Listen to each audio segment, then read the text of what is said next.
All right. Hi, Eric. I've got a question for you. What else is new? Eric, the concept that you've been talking to me about over the last several months um, is going to require anybody who's coming to meet it. They have to make a paradigm shift if they want to understand what's really going on here. And I'm wondering if you could just zero in on that and clarify for us the nature of the paradigm shift that you're asking us to make. Okay, I would be delighted to. And this is not anything that developed very suddenly. This is something that developed over a long, long period of time.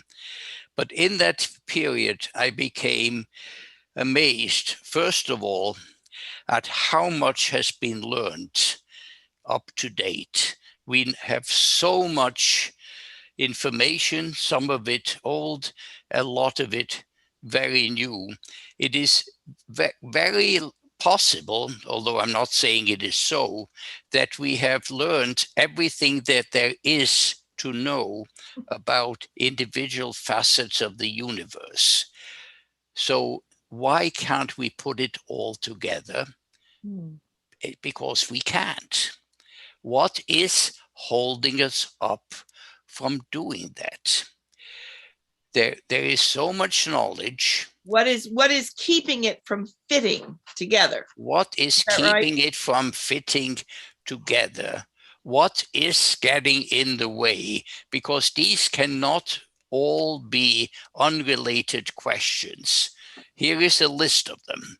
We are going to take up each and every one of these questions, and that is only scratching the surface. There are an enormous number of questions, things we don't know. We know that certain things exist, yet we have sometimes not the faintest idea of what their function is.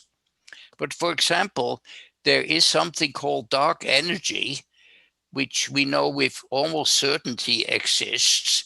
It accounts for almost 3/4 of the mass energy of the cosmos, but we don't know what its function is. We just don't know. It drives the expansion of the cosmos, of course, but you don't need 2/3 of all of the mass energy to drive the expansion of something. Yes, certainly there's something you're trying to expand needs some of the mass energy also. So in other words, we are sort of grasping for straws. We have come up with certain things that just plain don't make any sense, but they're in there because we don't know how to get around it. And you can look at the list. It is diverse in nature. And as I say, it is longer. Are these all individual questions, or do they all relate to something that is fundamentally wrong? And if we could right that wrong, the answers to the questions will fall out. In a nutshell, that is what we are exploring. Can we do it? And the only way of finding out is to start by explaining the paradigm shift that we need to make and why we think we need it, and then follow up the trail of what results from this and see if in following that trail, we answer these questions in a satisfactory way, and we start moving better to a unified, rational, cohesive picture of the universe. Or we won't. Right. Once we start the process, we're going to need to be checking our assumptions the whole way, because they're going to be so embedded. There's such a risk that they're going to be embedded in the old paradigm. And to risk a follow-up question, would you say that the central kind of the turning point for this paradigm shift is that we are perceiving the world, space, the space-time continuum, the universe, the cosmos, as being a continuity, and that's an illusion? I would definitely say that is the case.